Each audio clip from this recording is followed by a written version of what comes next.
because I probably had about like 45 or 50 from my team there, and it was solid. Like, that was solid, and they brought friends, and they brought unlicensed, and they were sending unlicensed people to me, recruiting people on the spot.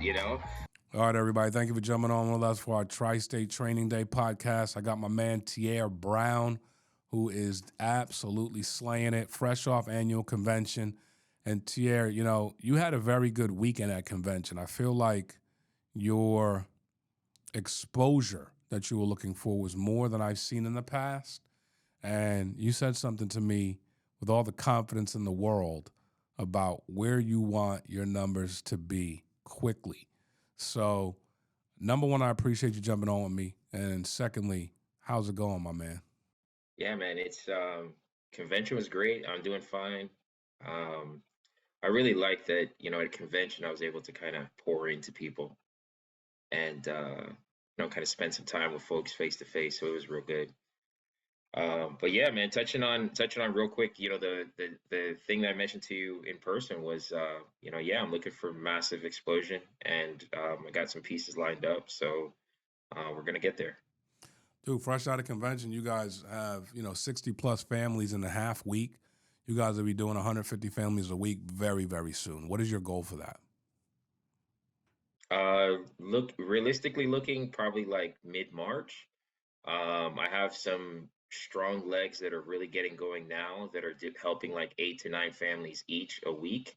And they're just rinsing and repeating with their downlines or their direct people.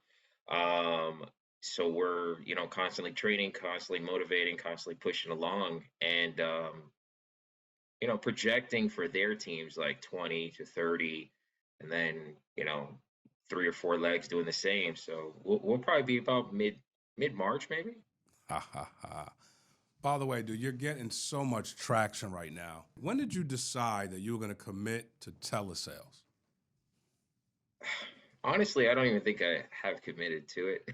I'll be honest, like I probably do 100% telesales and 10% field. I don't even know And what I that say means. 110% because I do get local leads, and sometimes I just run those on Saturdays. That's like But saying, Monday through Friday, I'm straight telesales. Probably I would say 100% of the time. so that's commitment. So, when did you decide that you were going to move focus to telesales? How long ago was that? It's got to be probably about 8 or 9 months at this point. Okay. Really, because of lead flow locally and because how many more people I could help being over the phone, flexibility with my time, being able to flex my time big time where I can, not necessarily work all day long on dialing or taking live transfers, but I can help out the team all day and then flex my time and just sacrifice my sleep at night and work at night. That's amazing. Now,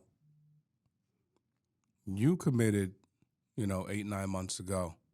Do you remember having the Selfless live dial when you were in and out of multiple live dials? Yeah, yeah. We had the we had the selfless live dial going because different reasons, but I Eh, think it was more comfort eh, comfort level. It's kind of like my WhatsApp chat or my Telegram. mm-hmm. It's like a space where everybody could just talk freely or whatever, and that's kind of what the Zoom was. Mm-hmm. Um, but I just kind of dropped it overnight. I think it was a discussion that we all had, and I was like, why am I separating the two? Let me just drop it and move forward. And slowly, I mean, you see on the Zoom now, there's probably like 8 to 10 guys every single day that are on there, and that's only going to grow because now they're seeing Right. each other's success, the use of services and stuff with the Zoom. It's easier. Yeah. What is that streamline? What was that streamline to serve the people? Like, why was that important? And then why is it? What is it that is making it successful for you guys? Yeah, I mean, besides the entry level, like when you have a new agent that's waiting for contracting, for them to hear other top producers basically doing a one call close or doing live transfers and hearing the word tracks, that kind of sinks into their mind early on before they even know or before they've even gone into boot camp. So usually I have new agents kind of log in and put their self as just listening at work, or don't have to put their face or I'm at work or whatever, because they're just listening. They're really literally just listening to the words. But then once they get going, whether they're doing one call closes, or calling out, or live transfers, then the leverage that you have the on support genies, the underwriters, is key for me, because there's no way in the world I could handle all these underwriting questions, or Slack or whatever. But the genies have been my selling point. Huh. Like, go in there and use them. And if you're doing telesales, don't text me. Get on Zoom and use it. Right.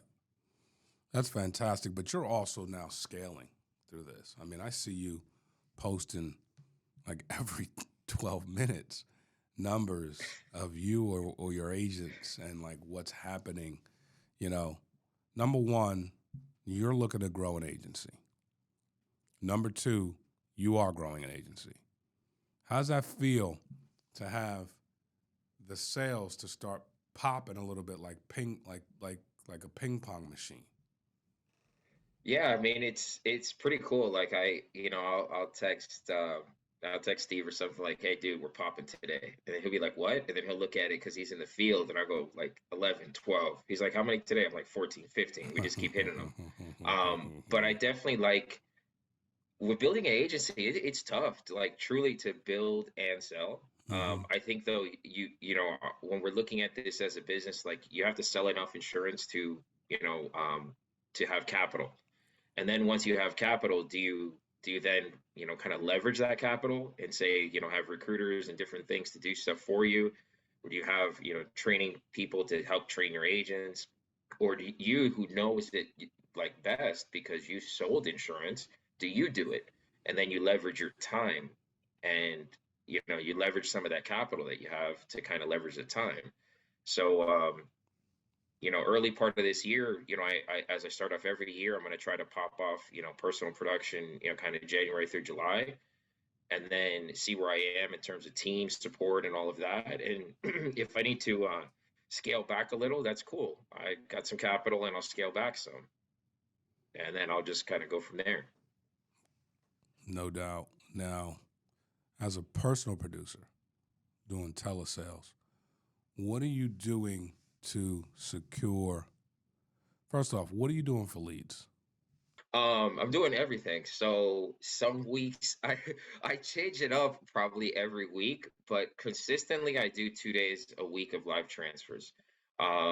Because I think that gives me an easy 15 to 20 contacts with people on the phone. So I usually do those. Tuesdays and Fridays are usually my days that I kind of block off.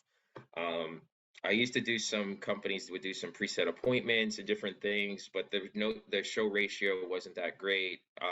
There was still volume, but not the greatest. But I buy a lot of leads from everywhere, from ILC to all these different lead vendors. It just kind of depends on what's on sale, and how much time I have to dial. Because, like, realistically, I still don't have a lot of time on Thursdays to dial. Like, I only had a couple hours in the morning, and then maybe a couple hours in the evening.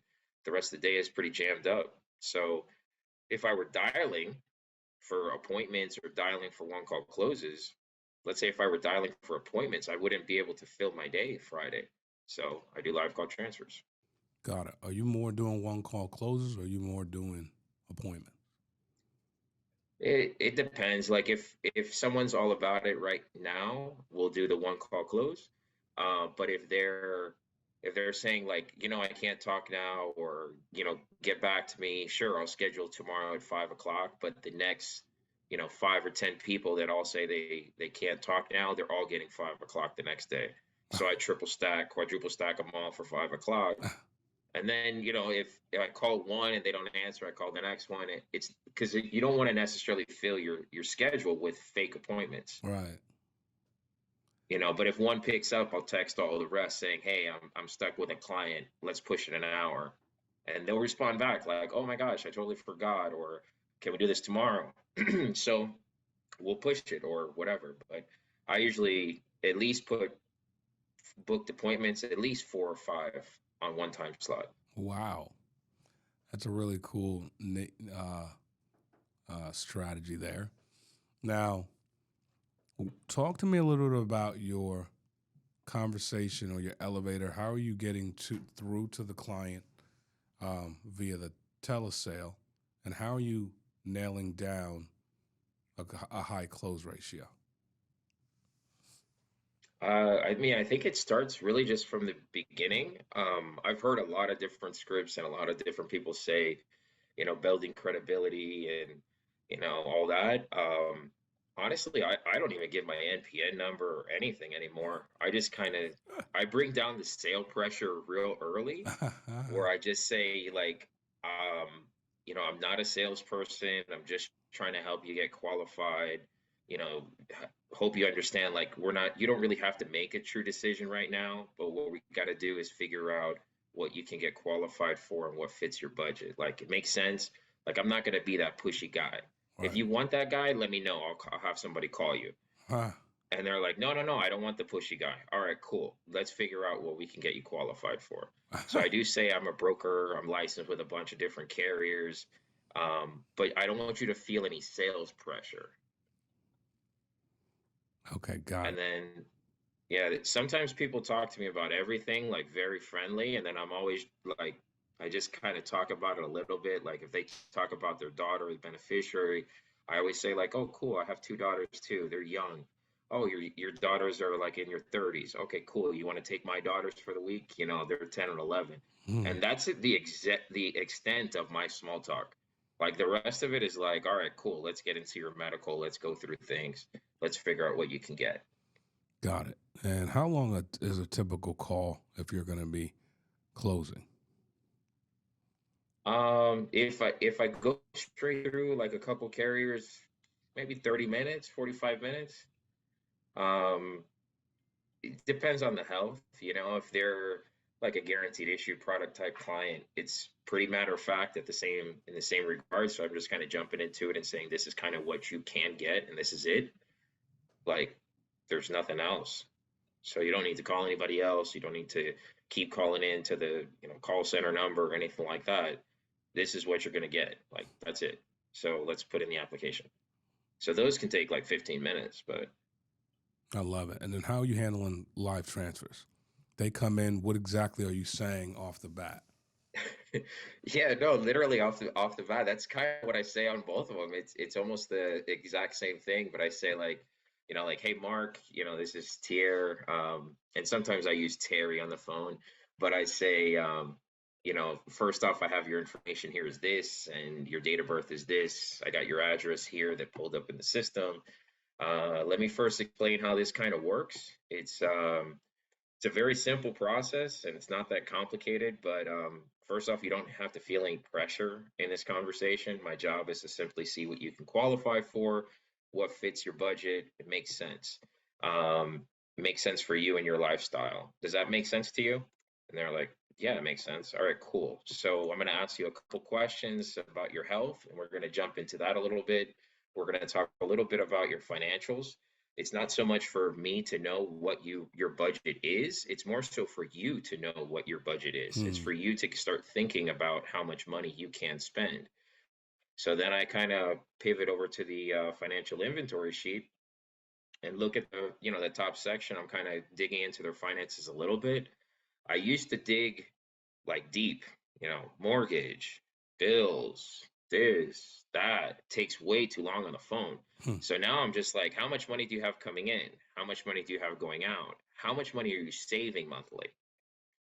Okay, I'm saving $300 a month. Okay, cool. So if you were saving $300 a month, what if we could get you something for, three different tiers of a plan, like 150, 75, 65? Could we find somewhere in there of your savings money to get you a policy? Yeah, that'll work. All right, cool. Let's figure it out. So let me then ask you all the medical questions. Hmm. That's a nice one. Just because on the phone, Mark, if you ask somebody like, okay, how much do you pay for your direct TV? How much do you pay for your AT&T? How much do you pay? Like you could be there forever, but like, and in the home, I used to write it down, and I would actually have them all printed out on the back of my financial inventory sheet. It was like a two-sided financial, and then all Hmm. the possible bills. so I could just write it in. But over the phone, I used to do the same thing. But then I was like, man, this is like 15 minutes just on this. Huh. More people didn't know. So when they didn't know, then that created more doubt in their mind as to if they were able to afford it because they didn't know their bills. But if you say like, how much are you saving? Like, oh, I try to save 100 a month. All right, cool. Now, how much money do you have in your savings? You're like a 65-year-old guy. How much do you have in your savings? Oh, I have like $1,200. It's like, okay, so you and I both can agree like you don't save well because you've been working for 40 years and you have $1,200. Yeah, I guess I'd That's agree with just that. it. Yeah. So we find the budget, we find the reality, and then I always reference back, on my script, which I still kind of look at from time to time as like a safety net. But on my script, I'm always referencing the beneficiary. I'm always referencing the importance of protecting the beneficiary. So if there's any objections later on, I just throw it right back at them. Makes perfect sense. When it comes to your convention and your ability to kind of really try to make a stride coming out of convention, what were some of your big takeaways from annual convention? I mean, for some of my builders or up and coming builders, it was really seeing the vision, seeing it, how it goes. It all starts with personal production and kind of how it can take off from there. Um, Seeing that, the leads and the way different teams maximize by just having more of it. So like we came out of convention is like, hey, this week everybody's got to, if you want to win, you got to drop 5 grand. And I had like 15 people on board. I'm like, all right, cool. This is where we're going. This is what we're doing, and this is why. And those are all the people that wrote, you know, 8 to 9 families this week, and they'll do the same next week because now they saw it. Even if they just doubled up, they're still doubling up, and they're brand new. Mm. Um, so yeah, I mean, for me, it was, a little bit of that. I really like the, not to be cheesy, but I liked your, I like your presentation on everything. It hits the soul. It kind of hits the amount of passion and everything that you have in this business and how it's helped so many people is, inspiring. So that really hit. And then Thank you. I like the guys who talked about Simple Solutions AMS Mm-hmm. because that's a whole separate side of Selfless and where we're kind of going with a team that I have that's only doing annuities and IULs, that whole market, and they're building a team just based on that. So we have a couple different sort of things going on, and yeah, there was points of the convention that really hit, and I just kind of wrote those down and put them in my chats, so everybody who even wasn't there can make sure they sink it in, or we had a call about it on Sunday night, kind of recap. Absolutely. Now, you have agents that were there, and obviously they're taking things from it. As an agency builder who's looking to explode, you know, who was your favorite speaker at convention? Um, and I mean, I kind of go. We as a team, we've been focusing on IULs and expanding all the clients that we've been helping. So we were really focused on the AMS piece of it. Nice. We all took away a lot from that because we also realized how much we were leaving on the table by not digging into that. So we all took that away. We like the passion of Jacko. And the warm market recruiting of Mark Trulio. We going through his, just understanding all of that, and it really connected with, Hmm. I want to say, probably a good like 8 to 10 That's strong, people bro. that I had there that are, yeah, man. I mean, it hit them, That's and every strong. every night of convention we had I don't want to say we had a recap, but we basically had like a recap on our chats. Like, this is what happened. This is what's That's going great. on. How are we going to change it? How are we going to move forward? You know, Everybody was in charge of sharing their notes and everything and what they got out of it. So it was a true business convention, a Yeah. convention where Yeah. it's a business event. Yeah. We're there at a party. So Now that's great, man. And honestly, FFL, Selfless, I mean, you have the perfect name, you know, that represents you. You know, you're just always there to help, always there with a hand. I mean, the way you run your team, you know, you're very hands-on, but you're helping people. Like, you're not coddling, you're not babying, you're helping them. And you're empowering them. Honestly, and I love what you're saying about, you know, 8 to 10 getting hit or catching them, because you need 8 to 10 to catch them, to be caught. Because it's time for you to expand, bro. And you have everything you need to mentor, train, and help grow people. It's just having people. So Yeah. the warm market recruiting from Mark Tiroli, I mean, he's so natural at it. There's no reason you and your guys can't be natural at it. There's no reason that you guys can't reach out to people you know and talk to them about our opportunity. Make sense? Yeah. Yeah, no, it totally makes sense. I mean, I think from a few war market blitzes ago, I went real aggressive with my team to make sure, like, hey, like the people we could trust or the people we know are probably our best business partners in this world.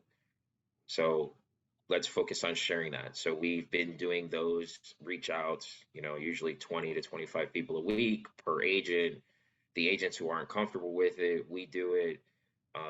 But the legs, the legs are about to grow pretty quickly on the team, and just some things we've been putting in place and stuff. It's all kind of it's all coming together. I love it. Probably gonna pop, you know. So I'm just patient. What I do love about our team is we're consistent.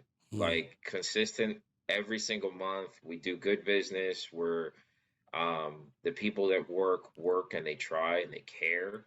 Um, yeah, I do support them, but I also don't enable them. You know, like to like kind of suck my time either because I don't have any barely. Um, so yeah, I run by the time clock of, you know, no white space. Um, so usually on my calendar there's no space at all, or things are double, triple booked. So I just try to get everybody to fall in line with that same sort of mentality. Keep yourself so busy that you're not overthinking a chargeback or what happened with this agent. Like stay busy and go on to the next one. I love it, man. You're going to crush it. And I think, you know, the reason we had to get you on here because I'm watching you. I'm watching it. I'm seeing it. I can sense, you know, I can sense a soda can that's been shaken up. And that's what FFL Selfless looks like, a soda can that's been shaken up, that's getting ready to open and explode on someone's hand. So I appreciate what you're doing. I appreciate your ability to pour in to people. And I'm looking forward to seeing what the next 60 days is, you know, looks like for you guys because, man, you put in the work, you know, you mastered a process. You made some corrections or changes for the positive, and now, and then you promoted convention, and now you're going to start reaping the benefit of putting in the work, making some changes, and getting people to convention, that's amazing. And that multiplication is about to happen, my friend. Oh yeah, no, and it is totally true about what they say. You know, getting people convention because I probably had about like 45 or 50 from my team there, and it was solid. Like you know, that was solid, and they brought friends and they brought unlicensed, and they were sending unlicensed people to me wearing my rubber ducky shirt. People were rolling up on me, and they were like, "Hey, you're Tierre," and I'm like, "Yeah."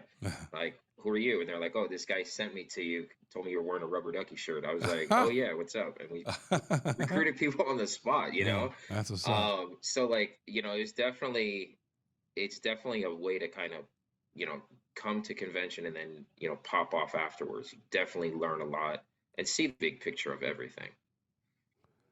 I love it, man. You got a lot of momentum. Let's ride this thing. You're helping a lot of people. Appreciate you jumping on me, man. God bless.